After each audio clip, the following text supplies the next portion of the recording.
രാത്രിയാവുമ്പോൾ കൂടുതൽ സജീവമാകുന്ന ഒരു അങ്ങാടിയാണ് കോഴിക്കോട്. കണ്ണൂരിനേക്കാളും തൃശ്ശൂരിനേക്കാളും സുരക്ഷിതത്വം കൂടുതലുള്ളതുകൊണ്ട് കോഴിക്കോട്ടങ്ങാടിയിൽ രാത്രിയിൽ ആളുകൾ ഷോപ്പിംഗ് ചെയ്യുവാനും ഭക്ഷണം കഴിക്കുവാനും ധാരാളമായി എത്തിച്ചേരുന്നു. മാവൂർ റോഡിലാണ് രാത്രി ഏറ്റവും സജീവമായിട്ടുള്ളത്. കാരണം ഇവിടെയാണ് പ്രൈവറ്റ് ബസ് സ്റ്റാൻഡും KSRTC ബസ് സ്റ്റാൻഡും സ്ഥിതി ചെയ്യുന്നത്.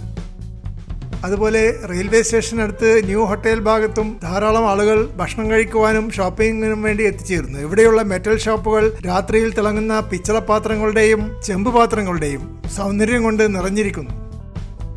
OIT റോഡിലെ വളഞ്ഞു പുളഞ്ഞ പാത ബസ്സുകൾ വളരെ ബുദ്ധിമുട്ടിയാണ് കടന്നു പോകുന്നത്. കോഴിക്കോടൻ ഹൽവ വിൽക്കുന്ന കടകൾ ഇവിടെ ധാരാളമുണ്ട്.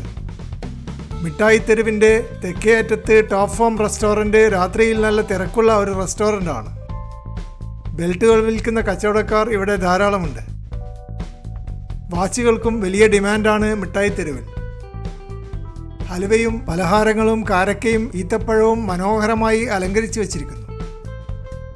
കടുത്ത ചൂടിന് അല്പമൊരു ശമനമായി കൂൾബാറുകൾ പലതരത്തിലുള്ള ജ്യൂസുകൾ ഓഫർ ചെയ്യുന്നു. തൂക്കിയിട്ടിരിക്കുന്ന ഫ്രൂട്ട് ബാസ്ക്കറ്റുകളിൽ തിളങ്ങുന്ന പഴങ്ങൾ നമ്മെ കൂൾബാറിൽ കയറുവാൻ നിർബന്ധിക്കുന്നു. തട്ടുകടകളിൽ പലതരത്തിലുള്ള പലഹാരങ്ങളാണ് ഇവിടെ ഒരുക്കി വെച്ചിട്ടുള്ളത്.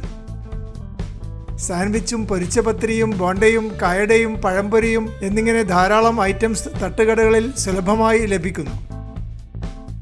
മാനാഞ്ചിറ കുളത്തിന് ചുറ്റുമുള്ള ഫുട്പാത്തിൽ നടക്കാനിറങ്ങുന്ന ദമ്പതികളും കാമുകന്മാരും ധാരാളമായി കാണപ്പെടുന്നു.